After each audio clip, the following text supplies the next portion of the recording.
Friends, आज जो सा चार्ट हम डिस्कस करेंगे उसकी डिटेल है 1 जून 1984। टाइम ऑफ बर्थ मॉर्निंग है 6:18 का। प्लेस ऑफ बर्थ चेन्नई है। तिथि जो है वो शुक्ल पक्ष की द्वितीय तिथि है और जो जन्म नक्षत्र है वो मृगशिरा है। लगन की डिग्री 24 डिग्री का लगन है, तो लगन कहीं ना कहीं चेक कर लेते हैं कि लगन अगर 21 मिनट आगे भी करते हैं तो चेंज नहीं होगा, और ऑलमोस्ट 1-1.5 घंटा पीछे भी करेंगे तो लगन नहीं चेंज होगा। तो ऑलमोस्ट बर्थ टाइम जो D1 है उस हिसाब से कोई चेंज होने वाला नहीं है। नमांश की बात करें, नमांश भी 7 मिनट आगे या पीछे करने से चेंज नहीं होगा। मगर मेरी जो एनालिसिस है, जो फोकस है वो D1 में ही रहने वाला है। तो D1 की बात करते हैं। ये टॉरस असेंडेंट है, 2 नंबर साइन दिख रहा है हमारे को। टॉरस यानी वृष राशि है, वृष लगन है ये। टॉरस असेंडेंट भी एक फिक्स साइन है, जैसे मैंने आपको पहले बताया हुआ है। तो एक टॉरस क्या है, देखिए टॉरस एक बुल है बेसिकली। टॉरस असेंडेंट वाले एक बुल की, क्योंकि ज़ोडिएक साइन इसका बुल है। बुल क्या करता है, बुल या तो आपकी फेवर में काम करेगा या तो आपकी फेवर में काम नहीं करेगा। जिनके साथ अटैच होंगे, इमोशनली अटैच होंगे, उनके लिए सब कुछ करेंगे। जिनके अगेंस्ट हो जाएंगे, टोटली उनके अगेंस्ट हो जाते हैं। टॉरस एक फिक्स साइन भी है, तो कहीं ना कहीं स्टेबिलिटी इन लोगों के लिए बहुत इंपॉर्टेंट है लाइफ में। तो ये बड़ी सेफ गेम खेलते हैं लाइफ के अंदर, ज्यादा रिस्क नहीं लेते हैं, क्योंकि इनको अपनी कंफर्ट जोन से बाहर नहीं आना चाहते। इनके लिए कंफर्ट बहुत इंपॉर्टेंट है अपनी लाइफ के अंदर, टॉरस असेंडेंट वालों के लिए। तो स्टेबिलिटी चाहिए इनको, कैरियर में भी चाहिए, पर्सनल लाइफ में भी इनको स्टेबिलिटी चाहिए उस हिसाब से। मगर मेरे हिसाब से जो टॉरस असेंडेंट, जो मेरी पर्सनल जो ओपिनियन है, taurus ascendant one of the best ascendant मैं समझता हूँ। क्योंकि लास्ट टाइम मैंने इसका रीजन दिया था, क्योंकि टॉरस साइन में मून एक्सॉल्टेड होते हैं, और मून मेरी इमोशंस भी हैं, मेरी नॉरिशमेंट भी है। और टॉरस साइन में कोई भी प्लैनेट डेबिलिटेड यानी नीच के नहीं होते। अब इस चार्ट के अंदर टॉरस में वीनस और राहु का कॉम्बिनेशन है। देखिए वीनस तो लगन लॉर्ड ही है, और वीनस अपने ही लगन में बैठना तो एसेंडेंट को बहुत स्ट्रॉन्ग कर देता है, तो पर्सनालिटी स्ट्रॉन्ग कर देता है नेटिव। सन के साथ बैठने में, सन क्या कर रहा है, हालांकि सन की जो डिग्री है और वीनस की डिग्री में ज्यादा फर्क नहीं है, मगर सन और वीनस एक अच्छा कॉम्बिनेशन नहीं है। मगर कुछ एस्पेक्ट के लिए सन और वीनस बहुत अच्छा कॉम्बिनेशन है। देखिए इस चार्ट में जो सन है वो 4th हाउस के लॉर्ड है। 4th हाउस मदर का है, होमलैंड का है। तो उस हिसाब से देखा जाएगा तो 4th हाउस का लगन में बैठना वीनस के साथ कोई ज्यादा अफेक्टेड नहीं बात करता है। मगर वीनस ने इस एसेंडेंट यानी इनकी पर्सनालिटी, इनके कैरेक्टर को बहुत स्ट्रॉन्ग कर दिया, क्योंकि लगन लॉर्ड लगन में ही बैठ के आके। दूसरी बात क्या है कि साथ में राहु बैठा हुआ है। देखिए राहु हमेशा एनर्जी को एक्सपेंड करता है। वीनस राहु मैंने पहले भी बताया है, Venus Rahu is very good combination for the wealth, for the material world, for the women in life. ये मेल का चार्ट है, अगर ये मेल का चार्ट है तो वुमेन इन लाइफ की वुमेन्स मल्टीपल आ जाती है, अपॉर्चुनिटी मिलती है। क्योंकि राहु क्या कर रहा है, वीनस की एनर्जी को एनहेंस कर रहा है। अब राहु लगन में एक अच्छी बात नहीं है, क्योंकि राहु एक मेलेफिक प्लैनेट है। बट राहु यहाँ क्या देता है, एक अच्छी एनालिसिस दे देता है नेटिव को। देखिए किसी भी चीज को एनालाइज करने के लिए आपको राहु की जरूरत पड़ेगी, क्योंकि राहु आपको वहां तक सोचने में मजबूत कर देगा जहां ऑर्डिनरी लोग नहीं सोचते हैं। तो राहु इन लगन एक एनालिसिस एबिलिटी दे देता है। हम कहते हैं राहु एक चालाक प्लैनेट है, वो नेटिव बहुत चालाक होता है। मगर मैं चालाक कहना अच्छी डेफिनेशन नहीं है, हम कहेंगे एनालिटिक होता है, चीजों को एनालाइज अच्छा कर लेते हैं। हालांकि सन राहु ग्रैंड योग में एक पितृ दोष की बात भी करता है, तो ये अच्छा कॉम्बिनेशन नहीं है लगन में सन राहु का।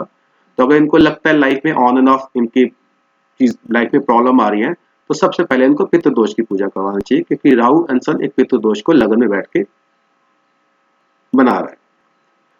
सेकेंड लगन देखो तो लगन, देखिए मैंने हमेशा पाप कत्री योग की बात करी है, यहाँ शुभ कत्री योग बना हुआ है इस लगन के ऊपर। लगन से सेकेंड हाउस में मून है, 12th हाउस में जो लगन के है वो आपके मरकरी है। तो दोनों बेनिफिक प्लैनेट बैठे हुए हैं यहाँ पे। तो देखिए असेंडेंट तो यहाँ पावरफुल हो गया, सन राहु ने एक पितृदोष क्रिएट कर दिया, तो वीनस राहु अपने आप में एक अच्छा कॉम्बिनेशन है। अगर सिंस कि हमारा जो असेंडेंट है वो शुभ कत्री के अंदर है, यानी असेंडेंट के नेक्स्ट हाउस में बेनिफिट प्लैनेट बैठा हुआ है और उसके 12th हाउस में बेनिफिट प्लैनेट बैठा हुआ है। नेक्स्ट हाउस सेकंड हाउस है जहाँ पे मून प्लेस्ड है। देखिए ज़ोडिएक चार्ट में जो सेकंड हाउस टॉरस साइन होता है जहाँ मून एग्जॉल्टेड होते हैं, यहाँ पे मून थर्ड हाउस के लॉर्ड होके बैठे हुए हैं। एक करेज के हाउस, जो थर्ड हाउस करेज का भी है, सिबलिंग्स का भी है। तो सेकंड हाउस में मून कंफर्टेबल, एक सॉफ्ट स्पीच नेटिव को दे देते हैं, एक अच्छी स्पीच नेटिव को दे देते हैं। बट यहाँ पे जुपिटर का एस्पेक्ट भी है मून के ऊपर, तो एक अच्छी बात है। तो एक जेंटल स्पीक, एक जेंटल फेस, एक अच्छा फेस, क्योंकि सेकंड हाउस है, फेस भी अच्छा नेटिव को मिल जाता है यहाँ पे, क्योंकि लगन भी स्ट्रांग है यहाँ पे, ध्यान रखना है। थर्ड हाउस जो है वो करेज का है, हमारा सिबलिंग्स का है, हमारे भाई बहनों के लिए, हमारे नेबर्स के लिए भी थर्ड हाउस ही देखा जाता है। इसका लॉर्ड जो है, जो करेज का लॉर्ड है वो सेकंड हाउस में है, यानी थर्ड हाउस के लॉर्ड का सेकंड हाउस में माना कि मनी थ्रू ओन एफर्ट्स मिलेगी इनको। सिबलिंग से भी बेनिफिट हो सकता है क्योंकि थर्ड हाउस सिबलिंग्स का भी है, तो सेकंड हाउस में है। और मून के सेकंड हाउस में प्लेसमेंट ऐसा कोई मैलिफिक इम्पैक्ट भी नहीं है मून के ऊपर, तो मून के सेकंड हाउस में प्लेसमेंट अच्छी है, तो थर्ड हाउस का लॉर्ड वेल प्लेस्ड होगा। नेक्स्ट हाउस है फोर्थ हाउस। फोर्थ हाउस लियो साइन है, यहाँ पे लियो साइन का लॉर्ड जो है बताया, जो फोर्थ हाउस का लॉर्ड है वो लगन में ही बैठ गया आपके। और फोर्थ हाउस में मदर का भी है, मेरे होमलैंड का भी है, मेरे जितने भी इंटरनल ब्लिस है, मेरी इंटरनल हैप्पीनेस है, वो भी फोर्थ हाउस से देखे जाते हैं। घर, प्रॉपर्टी, व्हीकल भी फोर्थ हाउस से देखे जाते हैं। तो उसका जो लॉर्ड है सन, कहीं ना कहीं राहु से अफ्लिक्टेड हो गया यहाँ पे, जो मैंने ऑलरेडी आपको बता दिया कि सन राहु कॉम्बिनेशन जो है, कहीं ना कहीं राहु जो है वो सन को अफ्लिक्ट कर रहा है यहाँ पे। क्योंकि देखिए जो नोड्स हैं राहु केतु हमेशा सन और मून को हाईली अफ्लिक्ट कर देते हैं, बहुत बिगेस्ट एनिमीज हैं सन और मून के, राहु और केतु। नेक्स्ट हाउस है फिफ्थ हाउस है। फिफ्थ हाउस का लॉर्ड जो है 12th हाउस में मर्करी। मर्करी 12th हाउस में क्या रिजल्ट देगा? देखिए फिफ्थ हाउस मेरा इंटेलिजेंस का भी है, इंटेलिजेंस है मेरी, मेरे मेरे चिल्ड्रंस का भी है, मेरी क्रिएटिविटी का भी है। तो मर्करी फिफ्थ हाउस में बहुत फोकस्ड लोग होते हैं अपनी स्टडीज को लेके, एक लर्नड फैमिली से बिलोंग करते हैं, यानी ये खुद तो पढ़े लिखे होंगे, इनकी फैमिली भी लर्नड होगी। शास्त्र कहता है ब्राह्मण, तो फैमिली जो लीनियज है ब्राह्मण्स की है, जिनको मंत्र में यानी ओल्ड टेक्स्ट जिन्होंने बहुत पढ़े हुए हैं, वो मर्करी इन 12th हाउस इंडिकेट करता है। यहाँ तो फिफ्थ हाउस को लॉर्ड ही है स्टार्ट के अंदर। नेटिव खुद अपनी एजुकेशन के लिए बहुत फोकस रहा होगा अपनी लाइफ में, और उनके जो फैमिली में और मेंबर्स हैं वो भी लर्नड होंगे, पढ़े लिखे होंगे वो। तो मर्करी की प्लेसमेंट बहुत वेल प्लेस्ड है, इवन की 12th हाउस है मगर फिफ्थ हाउस का लॉर्ड, और यहाँ पे सेकंड हाउस का लॉर्ड भी है। तो second Lord is what? Second house में इनकम, पैसा। पैसा कहाँ से आएगा? 12th हाउस, फॉरेन लैंड से पैसा आएगा, फॉरेन लैंड में से पैसा आएगा। फॉरेन लैंड में जाके पैसा कमा सकते हैं ऐसे नेटिव, फॉरेन लैंड में नहीं जाते हैं, इंडिया में भी आएंगे तो एमएनसी में जॉब करेंगे, वहां से पैसा कमाएंगे। तो पैसा जो आना है वो 12th हाउस से मिलना है। 12th हाउस क्या है? 12th हाउस मेरा फॉरेन लैंड है, मेरे हॉस्पिटल है, वो भी 12th हाउस है। डॉक्टर्स के चार्ट में ऐसा होता है कि सेकंड हाउस का लॉर्ड कनेक्ट करता है 12th हाउस से। तो बेनिफिट फ्रॉम फॉरेन लैंड भी दिखते हैं, और बेनिफिट जो है उनको जो पैसा कमाएंगे वो, मगर कहीं ना कहीं दूसरा कॉम्बिनेशन ये होता है, स्पेंड बना देते हैं इंसान को, नेटिव को, तेरा खुला खर्च भी दे देते हैं। वो बाकी इन्फ्लुएंस भी होने चाहिए उसके ऊपर, वो आगे देखते हैं। नेक्स्ट हाउस सिक्स्थ हाउस है। सिक्स्थ हाउस में मार्स और सैटर्न का कॉम्बिनेशन है, जो दोनों रेट्रोगेट प्लैनेट बैठे हुए हैं। देखिए मैलेफिक रेट्रोगेट हो गए यहाँ के।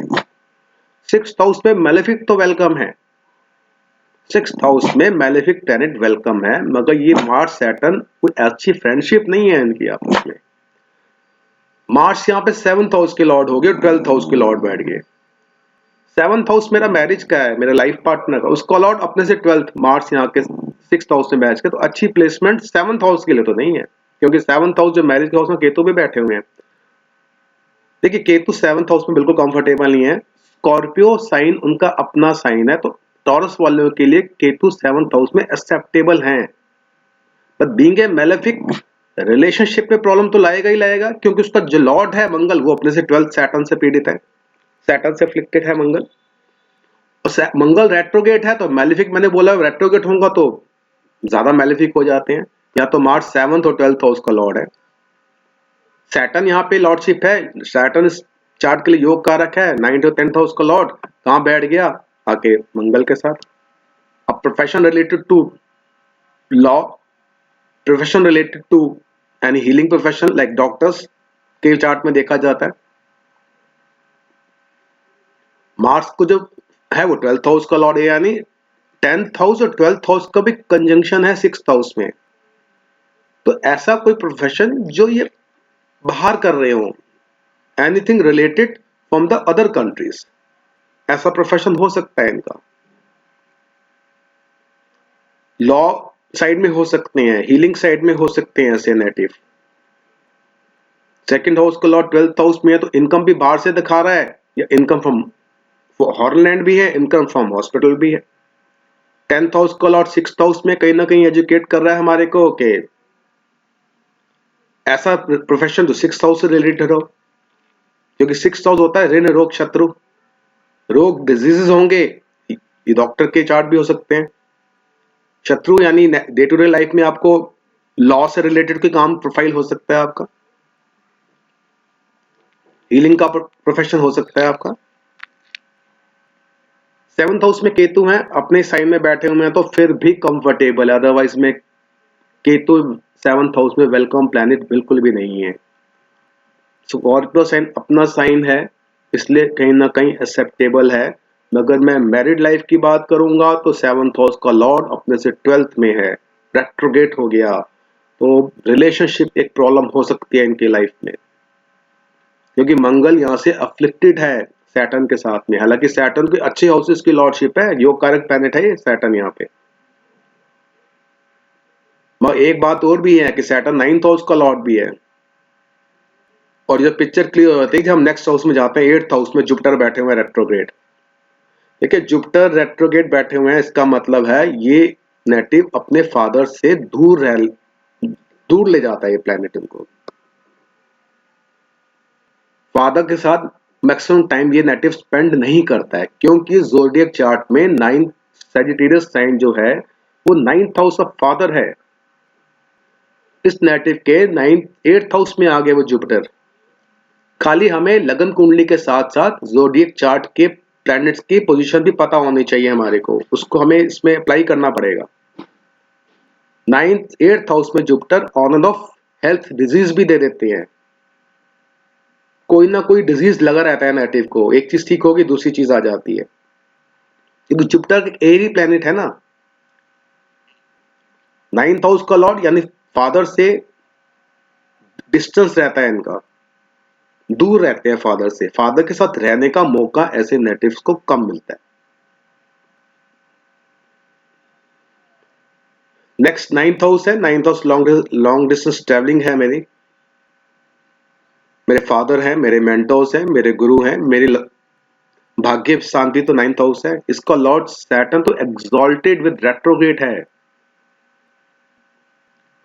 क्योंकि योग कारक प्लैनेट एक्सॉल्टेड हो गया, अच्छी बात है, मगर यहाँ बीइंग ए मैलेफिक रेट्रोगेट हो गया। रेट्रोगेट से वो मैलेफिक अगर इन्फ्लुएंस होंगे तो हायर साइड पे हो जाएंगे, बेनिफिक होंगे तो ये बात अच्छे प्रोफेशन की बात तो करता है इनके।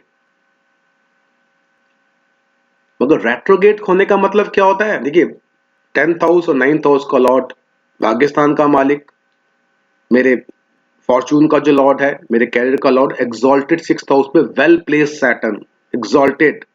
सिर्फ ट्विस्ट कहां पर आ गया, वो रेट्रोगेट हो गया। रेट्रोगेट प्लैनेट में क्या होगा कि कहीं ना कहीं करेक्शन की जरूरत पड़ती है कर्मास को लेके। स्ट्रांग हो गया ना रेट्रोगेट प्लैनेट। रेट्रोगेट प्लैनेट कहीं ना कहीं पास्ट लाइफ से जुड़ा होगा ना, इसका मतलब प्लैनेट कहीं ना कहीं। तो रेट्रोगेट से अनइवन रिजल्ट दे जाता है, वेरिएबल रिजल्ट हो जाते हैं। फिक्स रिजल्ट्स नहीं देगा शनि अपने आप एग्जॉल्टेड होके, वेरिएबल हो सकते हैं। कुछ टेक्स्ट ने बोला हुआ है अगर एग्जॉल्टेड प्लैनेट रेट्रोगेट है वो डाबलेटेड प्लैनेट जैसा काम करेगा। मैं उस ज्यादा कांस्टेंट को नहीं मानता हूँ, कुछ एक टेक्स्ट में लिखा हुआ है, मगर इवन दो कि मगर एग्जॉल्टेड है मगर रेट्रोगेट हो गया तो पावरफुल तो है ये, और बैठा हुआ किसका, मंगल के साथ, तो मंगल ने अफ्लिक्ट कर दिया सैटर्न को। तो एफिकेसी जो थी शनि की जो एग्जॉल्टेड थे वो कहीं ना कहीं वीक हो जाती है।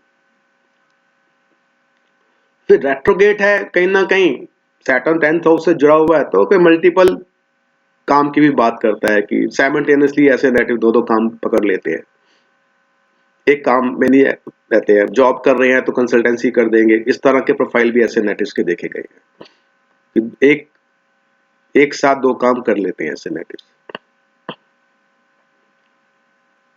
नेक्स्ट हाउस है 11th हाउस। 11th हाउस का लॉर्ड 8th हाउस में, मैंने जुपिटर की विषय बता दी। 11th हाउस क्या होता है, फुलफिलमेंट ऑफ डिजायर, जो 8th हाउस में आ गया तो कहीं ना कहीं सडन चीजें देता है लाइफ में, जो गेन सडन दे देगा, लॉस सडन दे देगा। मगर जुपिटर यहाँ पे इनको कुछ ना कुछ on end of health disease देगा, और कहीं ना कहीं अपने फादर से इनको डिटैच करके रखता है, दूर रखता है, इनको अपने फादर के साथ रहने का मौका नहीं मिलता है। नेक्स्ट हाउस जो है वो 12th हाउस है। मर्करी मैंने आपको एक्सप्लेन कर दिया ऑलरेडी। 12th हाउस में एक लर्नड पर्सन है, ये पढ़े लिखे इंसान है, अब फोकस रहते हैं अपनी एजुकेशन को लेके, और फैमिली भी पढ़ी लिखी होती है इनकी, लर्नड फैमिली होती है, एजुकेटेड फैमिली होती है, खुद भी एजुकेटेड होंगे, फैमिली भी एजुकेटेड होगी। अब देखिए लगन लॉर्ड जो है अपने ही असेंडेंट में ही बैठे हुए हैं, और 4th हाउस का कोई कनेक्शंस को 12th हाउस से नहीं है। अगर ये नेटिव फॉरेन लैंड भी जाएंगे तो फॉरेन लैंड में ऑन एंड ऑफ काम कर सकते हैं, क्योंकि मैलिफिक इन्फ्लुएंस कोई भी नहीं है 4th हाउस पे, तो मुझे लगता नहीं है कि नेटिव फॉरेन लैंड पे परमानेंट सेटलमेंट हो पाए, और ये नेटिव परमानेंट सेटल्ड होना भी नहीं चाहेगा, क्योंकि इसका 4th हाउस होमलैंड स्ट्रांग है, ये घर वापस आना जाएंगे अगर फॉरेन भी जाएंगे तो। यही विश हो कि मैं अपने बर्थ प्लेस में चला जाऊं, अपने होमलैंड में वापस चला जाऊं, क्योंकि 4th हाउस का अफ्लिक्शन होना फॉरेन सेटलमेंट के लिए बहुत इंपॉर्टेंट है। इनका यहाँ 4th हाउस का लॉर्ड राहु से पीड़ित है, मगर लॉर्ड पीड़ित है, हाउस पीड़ित नहीं है। वहां तो जुपिटर देख रहे हैं, तो जुपिटर एक बेनिफिक प्लैनेट है, तो नेटिव बाहर जाएगा, ऑन एंड ऑफ जाएगा, मगर इसका इंटरेस्ट फॉरेन लैंड पे सेटल होने का नहीं बनेगा। इसको यही रहेगा कि मैं अपने बर्थ प्लेस से वापस चला जाऊं, उसकी वजह यही है। दशा देख लेते हैं इनकी रनिंग दशा। तो इनकी रनिंग दशा सैटर्न की चल रही है, लास्ट ईयर शुरू है, और सैटर्न में सैटर्न ही चल रही है। देखिए सैटर्न तो उनके चार्ट में योग कारक प्लैनेट है, एक्सॉल्टेड है, सैटर्न तो पावरफुल प्लैनेट है, और रेट्रोगेट भी है, नमाश में भी 11th हाउस। ओके, अभी तो ट्रैवलिंग वाली बात कर सकते हैं, ये सैटर्न जो ट्रैवलिंग वाली बात करता है ऐसे नेटिव्स के चार्ट में। यहाँ पे जो सैटर्न है वो राहु के नक्षत्र में है, स्वाति नक्षत्र में है, तो कहीं ना कहीं राहु भी एक्टिव है, नमाश में, एरीज नमाश में है, तो कहीं ना कहीं 12th हाउस एक्टिव है, प्रॉब्ली नेटिव सैटर्न सैटर्न में तो अगर बाहर है तो बाहर ही रहेगा, मर्की के टाइम में सोच सकते हैं वापस आने का। और अगर कोई कंडीशनल दशा में अप्लाई करो इस नेटिव के लिए जो इनके चार्ट में एप्लीकेबल है, द्विसती सामा दशा, उसके हिसाब से भी जो इनका रनिंग टाइम पीरियड है वो मून में राहु का ही चल रहा है, तो राहु बड़ा प्रोमिनेंटली एक्टिव है इनके चार्ट में। और उसके बाद मून में सन का पीरियड आएगा जून 2021 में, तो सन तो लगन में बैठे हुए, 4th हाउस के लॉर्ड है, तो जून के बाद प्रॉब्ली अगर नेटिव अपने वापस कंट्री में आना चाहता है तो कोशिश कर सकता है। वो 1 साल का टाइम है, वो टाइम जून 2021 से लेके जुलाई 22 तक रहने वाला टाइम है। तो वो सन के सब पीरियड में, क्योंकि सन में नेटिव चाहे तो अपने होमलैंड में वापस आ सकता है। तो फ्रेंड्स ये छोटी सी इंटरप्रिटेशन थी। इस चार्ट के बारे में, जिनकी डिटेल है 1 जून 1984, मॉर्निंग 6:18 का बर्थ है और बर्थ प्लेस चेन्नई है। तो आज तक के लिए इतना ही। नेक्स्ट वीडियो में नया चार्ट लेके बात करेंगे आपसे।